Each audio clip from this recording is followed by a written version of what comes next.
안녕하세요. 안녕하세요. 와, 오랜만이에요. 아, 정말 오랜만입니다. 네, 저보다 선배시라고요. 아, 그럼요. 경제재미촉 초창기에 나왔었습니다. 아. 예. 그렇죠. 예, 그때는 많은 분들이 이제 로테이션을 하면서 많이 나오셨었거든요. 아, 그렇죠. 예. 아, 그때 정말 재밌었어요. 많은 네. 분들 만나고 네. 이야기도 재밌었어요. 예. 그동안 어떻게 지내셨어요? 저는 사실 좀 네. 바빴어요. 책도 좀 쓰고, 네. 그다음에 우리 하는 일이 경제 관련인데, 네. 경제가 너무 어려워요. 맞아요. 이 경제, 이거 어떻게 보면 좀 우리 같은 경제학자들이 할 일이 없는 그런 세상이 좀 와야 될 텐데, 걱정입니다. 아, 책 봤어요. 아, 보셨어요? 예, 시장 경제. 예, 시장 경제란 무엇인가. 예. 제가 한번 처음 세 권을 저한테 예, 주셨더라고요. 보내드렸죠. 예. 예. 제가 한번 쭉 보고 우리 아들한테 보라고. 아, 그 친구 봤으면 좋겠더라고요. 예. 중학생입니다, 참고로. 아, 좋습니다. 사실은 중고등학생도 읽을 수 있게 아주 네. 이야기로 풀어봤어요. 안 그래도 예. 쉽더라고요. 그나 저나 경제가 이렇게 어려워서 어떡하죠? 아유, 걱정입니다. 이번에 새 정부가 새 경제팀도 꾸렸죠. 네, 좀 나아지는 것 같아요. 예, 분위기가. 그 분위기가 좀 나아지고 있어요. 네. 이 경제 이렇게 무너지면 안 된다라는 위기의식이 아마도 최경환 경제팀한테는 있는 것 같다는 생각이 들어요. 심리를 좀 더 예. 좀 고조시킨다. 아, 그렇습니다. 사실 시장에서도 기대 심리가 좀 있는 것 같아요. 그쵸. 예. 사실 그 부동산 관련 그리고 이 내수 관련 이 업종은 너무 힘들었거든요. 예. 이 분야에서 기대 심리가 살아난다는 거는 앞으로 경제가 좀 살 수 있다라는 어떻게 보면 기대감을 갖게 하죠. 네, 맞습니다. 오늘 그래서 제가 모신 분은요. 우리 교수님도 두 번째시지만 오늘 게스트분도 두 번째 출연이십니다. 기대하셔도 좋은데요. 바로 스타트업 포럼의 우리 허운나 이사장님 네. 자리로 모시겠습니다. 박수로 보겠습니다. 안녕하세요. 반갑습니다. 네, 너무 반갑습니다. 반갑습니다. 반갑습니다. 네, 반갑습니다. 네, 네. 지금 아, 보면 하고 있는 복장 자체가 그죠? 그럼요. 하얀 옷에 아주 환한 얼굴. 제가 너무 카메라 아름답습니다. 프렌들리하게 오늘 컬러를 좀 바꿨습니다. 네. 이사장님 요새 어떻게 근황은 어떠세요? 뭐 인성 교육을 중심으로 해서 경험 학습 뭐 이런 정말 그 차세대 리더를 기르는 그런 학교라서 보람을 가지고 있고요.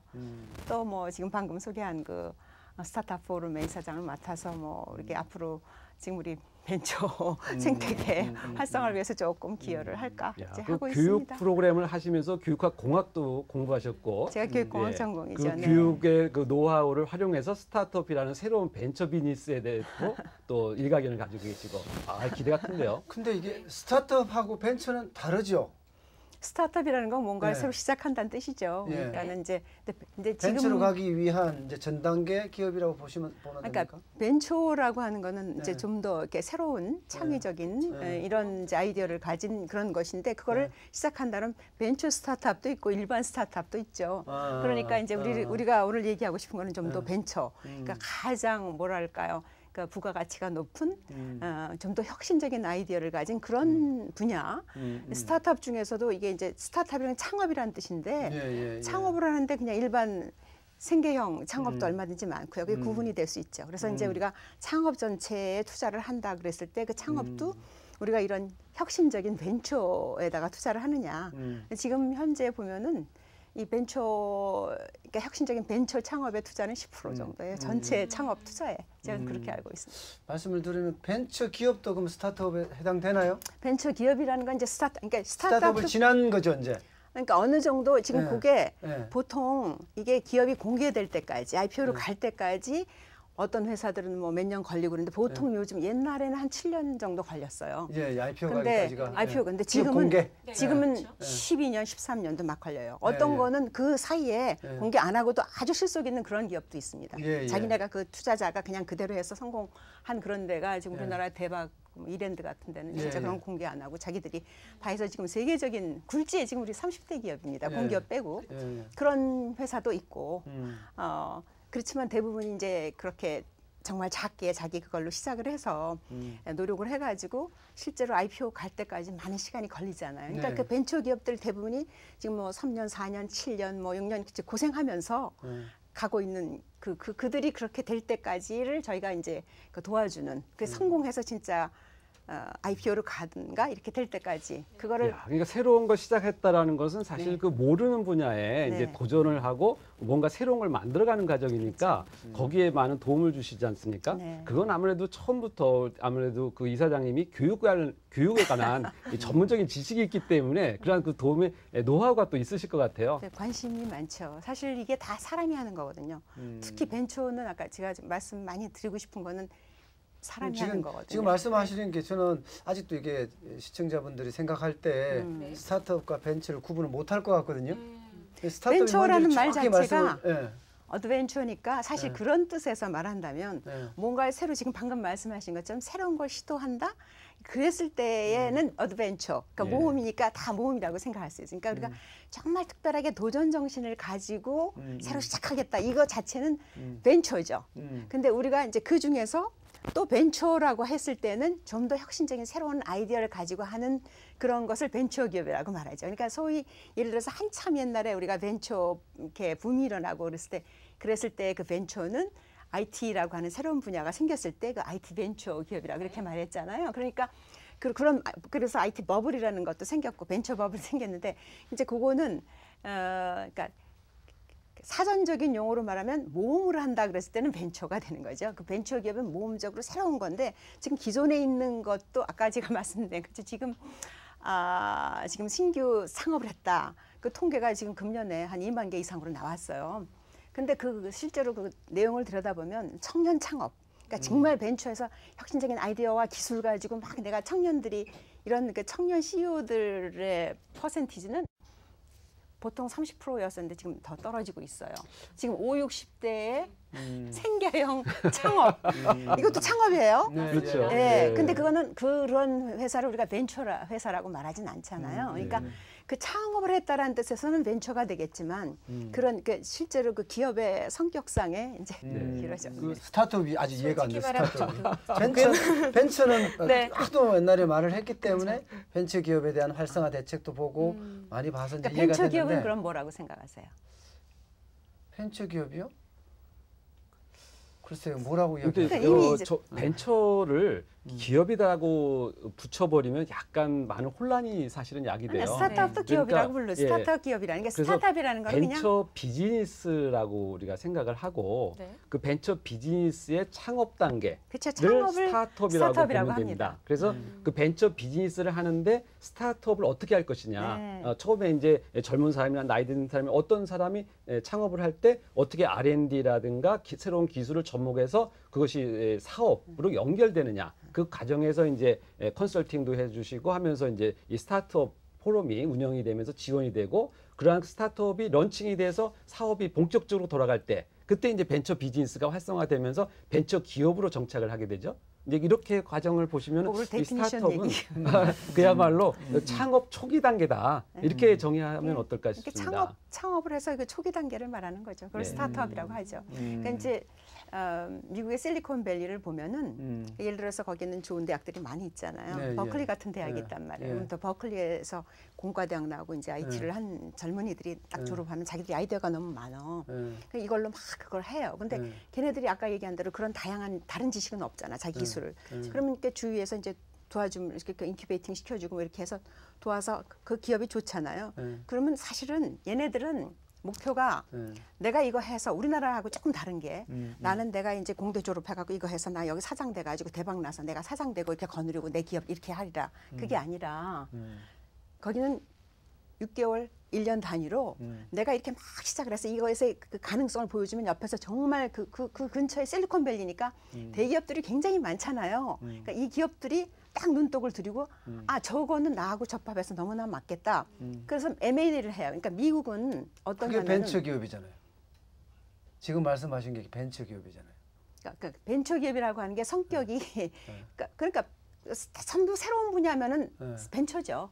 그래서 아직도 혁신적이고 새로운 분야면 왜 제가 벤처예요. 저 개념을 가지고 자꾸 말씀을 드리나 하면 그러면 요거를 내가 사례를 들어봐서 그거 보죠. 예를 들어서 지금 구글 그러면 세계적이죠. 네. IT 분야 세계를 지금 거의 평정하였어요. 네. 구글이 전부 다 근데 구글이 어떤 회사로 시작했는지 아시죠? 네. 검색이에요. 그냥 검색이에요. 검색이에요. 네. 검색하는 회사인데 네. 2005년에 M&A를 시작했어요. 네. 아주 획기적인 그 M&A가 뭐냐면 안드로이드 소프트웨어 회사를 예. 그 안드로이드 소프트웨어를 한다라는 이런 회사가 아직 시작 초창기니까 그거는 이게 굉장히 벤처죠. 우리 사람들이 잘 모르는 이런 뭐 그런 분야 그런 회사를 딱 눈독 들여서 그 회사를 M&A 5천억 정도 주고 샀어요. 2005년에.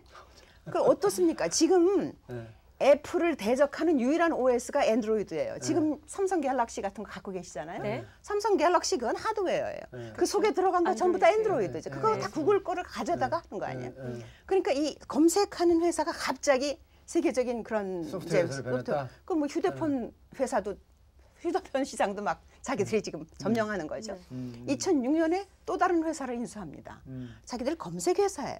그런데 누구를 인수하냐? 여러분들 지금 유튜브는 다 알잖아요. 유튜브라는 그 멀티미디어 그 컨텐츠를 제공하는 그런 조그마한 벤처 회사죠. 그 벤처 회사 이것도 근데 이게 스타트업이라고 하는 거는 새로 시작했다는 거예요. 스타트업이라는 건 그야말로 새로 창업을 했다. 시작을 했다는 거거든. 그러니까 그래서 그게 얼마 안 된 거예요. 아직 성장이 안 되고 성장 가능성이 무한히 있는데 제 혼자서는 유튜브 혼자서는 아무런 걸 못해. 내가 얘를 갖다가 데려와 갖고 하면은 그러니까 그 스타트업 회사를 자기가 1조 정도 1조 몇천억 주고 산 거예요. 그 지금 어때요? 네. 구글이 세계에 있는 모든 멀티미디어 컨텐츠를 다 지배하는 거예요. 네. 그 다음 해에는 또 뭐를 얘네들이 구글이요 이 역사를 바꿉니다. 이게 그러면 다음 해에는 더블클릭이라는 회사를 인수를 해요. 네, 광고. 그렇죠. 네. 광고. 네. 자기들이 그 검색창만 광고하는 거인데 이거는 이 더블클릭을 삼으로써 모든 데 광고를 다 먹어요. 광고 서비스 대행 회사야. 최근에는 뭐냐? IoT 회사를 인수를 하는 거예요. IoT 회사 인수. 지금 미래는 뭐냐?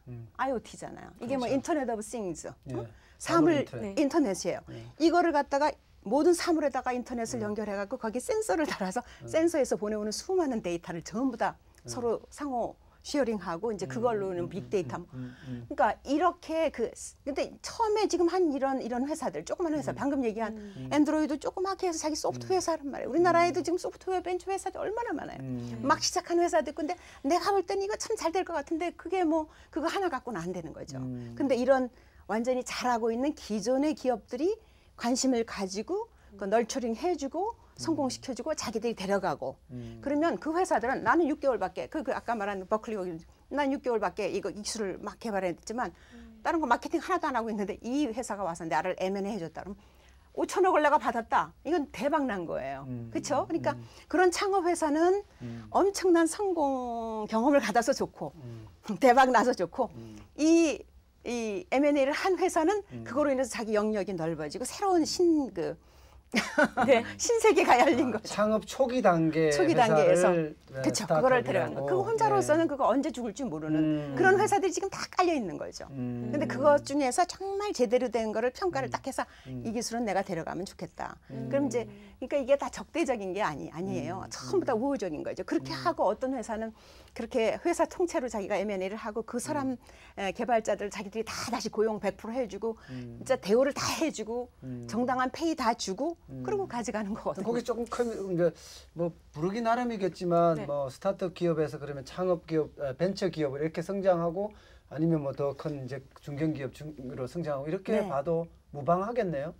그렇게 가는 거죠. 그게 과정이죠. 네. 그게 IPO를 통해서 이제 예를 들어서 우리가 주식 코스닥에 이제 등재해가지고 거기서 그거 불려서 그렇게 되면 그게 중견기업 되고 다시 이제 커지고 그렇게 해서 성공한 회사들이 그러니까 뭐 우리나라에서 벤처 성공 스토리가 그렇게 많지는 않은데 뭐 티먼이나 지금 카카오톡이 지금 M&A를 지금 다음하고 했죠. 그 임팩트를 한번 기대를. 근데 사실 아까 제가 구글 얘기했지만 구글 같은 회사를 아까 지금 이걸 보세요. 다 점령했잖아요.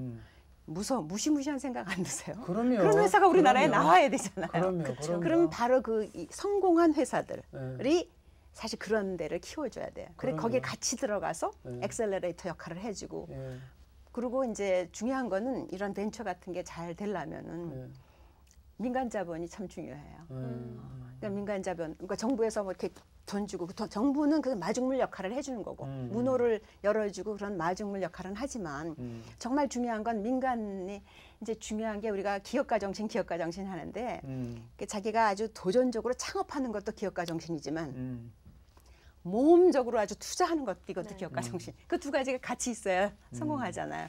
이 민간 기업 중에서 예를 들어서 금융 같은 데서 많이 투자를 해야 되는데 규제가 많아 우리나라는. 지금 그게 문제인 거예요. 그래갖고 뭐 금융에서 이제 벤처에다 투자하면 15%만 했다 그러면 벌써 다 자회사를 해서 다 보고를 해라. 뭐 이러니까 이제 조금 어려운 거죠. 그래서 그런 각종 규제 뭐 이런 거가 좀 많이 풀려야 되지 않을까. 혹시 그 스타트업 하면은 그 모든 창업을 다 말하는다고도 볼 수 있겠지만 일반 용어니까. 하지만 우리 사회에서 바라보는 스타트업은 그런 것 같아요. 저는 제가 말씀드리는 건 창조 경제 안의 스타트업이라는 그렇죠. 거고. 창조 벤처 경제 안에. 지금 그래서 오늘 그 새로운 아이디어를 누군가는 심사해주고 누군가는 또 지원해주려면 거기에 대한 적합한 또 모델에 대한 평가가 있어야 되거든요. 그러면은 사실 국장님도 그런 평가를 많이 하시지만 그 스타트업 단계에서 야 이건 정말 시장에서 통할 만해. 아 이거는 정말 새로운 획기적인 기술이야. 그리고 앞으로 미래에 우리 사회가 갈 만한 아주 그 성장 동력이 될 수 있어라고 누군가 평가해 주는 것이 중요하지 않습니까? 네. 그렇다면 그 평가하는 과정도 사실 상당히 중요하다. 왜냐하면 그 평가를 통해서 아주 올바른 대안을 이제 중요합니다. 받아들이고 그것을 이제 가지고서 사업을 성공하는 데로 갈 수 있으니까 그거가 벤처 인증이라고 하잖아요. 그렇죠. 우리 사회에서 이제 그런 이게 정말 지금 이제 국장님이 알고 싶은 그럼 과연 벤처는 어떤 것이고 그냥 일반 스타트 그런 저는 왜 이제 자꾸 그 말을 여쭤봤냐면 실제 이제 스타트업 기업에 도전하거나 이런 사람들이 분명히 대학생들의 젊은 친구들이라는 거예요. 근데 이제 벤처하고 헷갈려 버리면 이게 뭔지를 도저히 모를 것 같아서 저도 사실 헷갈려서. 그러니까 벤처 스타트업이라 그러니까 우리가 지금 대학생들 중심으로 하는 그런 스타트업이 많아야 된다라고 아까 제가 맨 처음에 말씀드렸잖아요. 기존 지금 50, 60대가 하는 생계형 이 스타트업은 사실은 지금 그래서 제가 지금 이 통계를 바라볼 때 조금 마음이 안 좋다 하는 것은 혁신적인 새로운 이런 분야, 즉 미래의 먹거리. 우리가 미래에 살 수 있는 방향이 뭐냐 하면 이거는 정말 제대로 된 벤처 스타트업이 돼야 되거든요. 그 분야가 어디든 뭐냐 그리고 이제 패러다임이 바뀌어야 되거든요. 근데 실제 통계에 보면은 60, 70대의 스타트업, 즉 그러니까 창업이 상당히 많은 거고 그래도 아직까지는 청년 창업, 청년 CEO들이 이렇게 정말 벤처 창업을 한 사람들이 한 30% 있었는데 금년 창업이 그 숫자가 20%로 줄어들었어요. 이제 그게 제가 이런 벤처 정신, 기업가 정신이 적어지지 않았나.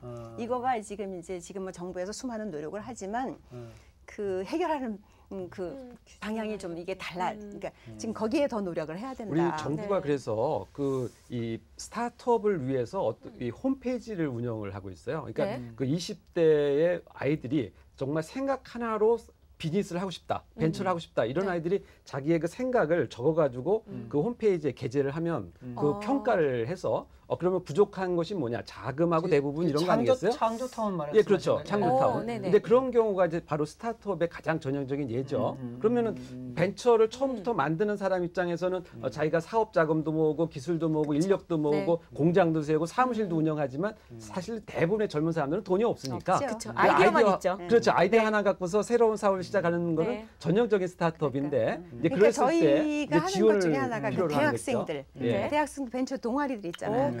벤처 동아리를 전부 다 이제 그 전국적으로 모든 대학하고 저희가 MOU를 다 맺어가지고요. 그러니까 사립학교, 뭐 사립대학교 이렇게 협의회 뭐 이렇게 해서 맺어서 사실 거기에 저희들이 리포터들도 이제 그들이 리포터로 활약을 하면서 이렇게 실제로 가서 벤처 그 하고 있는 회사를 방문하고 이런 회사가 어떻다 하고 이제 스스로 생각도 하고 자기들도 이렇게 할 수 있도록 사실 이 젊은 창업들이 많이 나야 돼요. 근데 이제 장기적으로 볼 때 우리 지금 통계를 보고 약간 속상한 거는 지금 엔지니어링 이게 기피 공대 기피 현상 이런 게 왜 그러냐. 사실 지금 이제 벤처 창업을 하잖아요. 그리고 근데 이 벤처라는 말 자체가 아까 모험이잖아요. 어드벤처잖아요. 근데 이게 성공률이라는 게 그러니까 사실은 어떻게 보세요. 100개 하면 100개가 다 성공하지 않잖아요. 50개? 50개 성공 안 하잖아요. 어림도 없죠. 10개 하면 이건 대박인 거예요. 대박이죠. 그럼 그 얘기는 뭐냐면 90%가 성공을 못 한다는 거예요. 그렇죠. 근데 우리나라의 지금 상황 속에서는 이제 아까 제가 미국 같은 데는 사실 들어가면은요. 사실 어떤 게 시작을 해서 10년, 12년 걸려서 IPO 나갈 때까지 시간이 많이 걸리니까 이 리스크가 너무 많은 거예요. 그동안에 다 죽어요. 고사하는 거예요. 1년만 되면 15%가 지금 회사들이 부실해진다는 거예요. 네. 5년 지나잖아요. 5년 지나면 몇 프로 남을 것 같아요? 3, 40%? 예, 아유 많이 그러니까 남죠. 60, 70%가 다 죽은 거예요. 네. 네. 그러면은 내가 60, 70% 속에 속할 수 있잖아요. 학생들이 그렇죠? 맞아요. 정말 의지를 가지고 했단 말이야. 근데 나가 됐어요. 그럼 나는 이제 파산된 거예요. 파업이 된 거예요. 근데 파산했을 때 저희가 통계를 보니까 평균 빚이 그러니까 채무가 회사가 파산했겠지 벤처들을 뭐 하여튼 창업을 해갖고 이렇게 하게 되면은 8.8억. 그러면 아이고야, 8.8억. 평생이 망가지는 거 아니에요? 근데 그 사람이 근데 우리나라는 이 창업자가 예. 다들 연대보증이에요. 예, 다 75%가 다 연대보증. 그 순간에 내가 그동안에 막 벤처 노력했는데 딱 그 망하는 순간에 나는 뭐냐 신용불량자가 돼. 사실 생태계가 좀 문제죠. 우리가 미국 같은 경우는 그런 생태계가 이미 만들어져 있습니다. 그러니까 맞아요. 내가 좋은 기술을 가지고 충분히 성장할 수 있다면 이미 뭐 투자도 해주고 이스라엘만 하더라도 그런 문화가 갖춰져 있잖아요. 저희는 뺏어가잖아요. 그냥 잘한다는 그 엔지니어 하나 빼갖고. 맞아요. 이게 기본적인 지금까지 성장 방법이었어요. 근데 그 문화를 조금 바꾸면 실제 정부가 나서고 뭐 언론도 나서고 학계도 나서서 좀 그런 문화를 바꿔서 생태계는 좀 이렇게 구축을 해주면 대기업 입장에서도 이제 M&A를 안 할 이유가 없고요. 네. 또 M&A를 하는 기업에 대해서는 자기가 가지고 있는 세계적인 망이 있으니까 네트워크를 통해서 또 판매해 주면 되잖아요. 이상적이죠. 네, 그런 그렇죠. 모델이 만들어져야 되겠죠. 만들어져야 돼. 그게 예. 핵심이에요. 지금 예, 국장님 예. 말씀에 저도 예, 그거 예. 말씀 한번. 지금에서 뭐 벤처가 어떻게 살아남냐. 예. 지금 우리나라 구조는 사실 불공정 거래가 만연해요. 불공정 거래가 만연하다 보니 예, 예. 사실 이제 저희가 관행, 제가 국회에 있을 때도 너무나 그런 중소기업 벤처들에 대해서 마음의 연민을 너무나 많이 느꼈기 때문에 제가 이렇게 말씀드리는데, 그러니까 대기업의 IT, 예를 우리는 IT니까 IT 벤처가 이게 사실 벤처 중에서 지금 가장 이제 미래지향적이니까 제가 계속 IT를 얘기하게 되는데 제가 그 분야. 그러면 IT 그 서비스 회사가 정점이에요. 그럼 밑에 수직적인 관계로 가불병정 주르륵입니다. 네, 맞아요. 이 하청 문화 예. 이게 정말 그래요. 근데 그런데 게다가 또 뭐 이게 최저 입찰가다 그래갖고 막 가격 경쟁하니까 얘네들 더 죽어요. 근데 이제 하루는 눈물을 흘리면서 얘네들이 찾아왔어요. 이 밑에 그러니까 얘네들 이름을 앞세워야 돼. 대기업 그 이름을 앞세워서 거기 같이 들어가는데 자기들이 정말 기가 막히다는 거예요. 이거를 자기들이 그걸로 정말 기술 개발해서 밤새도록 그리고 자기들이 이렇게 개발한 거를 거기서 후려치는 거야. 그 대기업은 그렇게 할 여력이 있는 거예요. 그럼요. 얘네들은 이거 안 되네. 그래갖고 밤새도록 울어갖고 그래가 다 뺏긴 거예요. 지금 말씀하신 대로 정말 잘된 기술 갖고 그런 미래지향적인 그런 뭐랄까 능력도 다 있고 이런 그 좋은 회사 하나 나타났다. 벤처기업 나타났다. 그러면 그거를 와 이놈만. 기술 가져가서 그 카피 금방 해요. 예, 금방 해서. 금방 카피해서 그거를 자기들이 하면 시장을 다 죽여버리는 거예요. 네, 맞습니다. 그러니까 걔네도 데려가서 뭐 이렇게 그럼 한 사람 그거 그래서 우리가 현실은 좀 어둡고 그렇지 않습니까? 이제 현실에서 우리가 대안을 찾아가야 되는데 그 새로운 대안이라는 게 아까 말씀하신 것처럼 이 M&A 시장인 것 같아요. 그러니까 뭐냐면 벤처 비즈니스 스타트업한 기업들의 그러한 비즈니스를 대기업이 이제 사들일 수 있고 또 그런 것들이 또 커져갈 수 있고 이런 것들이 우리 사회에서 조금 더 활성화될 필요가 있다. 그게 안 돼요. 예. 사실 한국기술거래소라는 것도 있잖아요. 사실 네. 안 되잖아요. 지금 이게 이제 뭐 지금 말씀하신 게 다 이제 사실은 뭐 이상적인 게 동반성장위원회라는 것도 있고 다 있습니다. 네, 이러면 네, 참 네. 좋아요. 근데 네. 그 동반성장하는데 이제 저는 말씀드리고 싶은 게 우리가 이 패러다임 의식의 구조를 좀 바뀌어야 돼요. 남을 그렇게 해서 자기가 살아나가는 그런 성공하고 더 올라갈 수 있는 것이 이제는 한계에 도달했다라는 걸 좀 아셔야 돼요. 그분들이 자기가 대기업에서 정말 뭐 아직까지는 대기업 위주로 끌고 왔지만 지금 앞으로 이 세계가 너무나 무한한 미래의 그 성장 동력 왠지 이거 소프트웨어거든. 구글이 나타났듯이. 네, 그런 식으로 네. 지금 그리고 그런 그 우리가 패러다임 바뀌어야 된다는 단적인 거가 뭐냐면 예를 들어서 그 메르세데스 벤츠 그 CEO가 있어요. 그분이 이제 디터 제체라는 분인데 그분이 뭐라고 얘기냐면 미래의 자동차는 기름으로 가는 게 아니라 소프트웨어로 간다. 이렇게 말했어요. 충분히 그러니까 있는 그거는 말입니다. 애널로지만 예. 지금 모든 이게 자동차 산업, 자동차 한 대 새로 개발한다? 3천억 든다? 그러면 1,500억이 다 소프트웨어예요. 그러니까 그거가 자동차 산업만이 아니라 모든 뭐 이런 모든 산업이 그렇습니다. 가전제품도 그렇고 뭐 모바일 텔레폰 이렇게 우리가 그쪽의 중요성을 우리가 알고 그런 거를 내가 데리고 있는 직원 하나, 더군다나 이런 거대해지는 대기업이라는 거는 체제가 굉장히 융통성이 없잖아요. 그건 안 된단 말이에요. 하실 얘기 너무 많으시죠? 시간이 벌써 한 10분 이상 지났습니다. 마지막으로 한 말씀을 드려주시면 좋을 것 같아요. 예. 하나 꼭 한 가지 좋은 메시지는 이거는 벤처 같은 거가 잘 돼야 되는 근데 벤처는 사람이다. 그러니까 사람이 이제 잘 돼야 되네. 지금 그 소프트웨어 시대에서는 사람을 옛날에 하드웨어 시대처럼 이렇게 뭐 그런 식으로 다뤄가지고는 그런 창의적인 게 안 나온다. 좀 더 여유를 가지고 좀 더 이런 그래서 좋은 아이디어가 나올 수 있는 그런 상황을 만들어 주어야 되지 않느냐. 네. 아이고, 고맙습니다. 결론이 좋습니다. 네, 감사합니다. 감사합니다. 고맙습니다.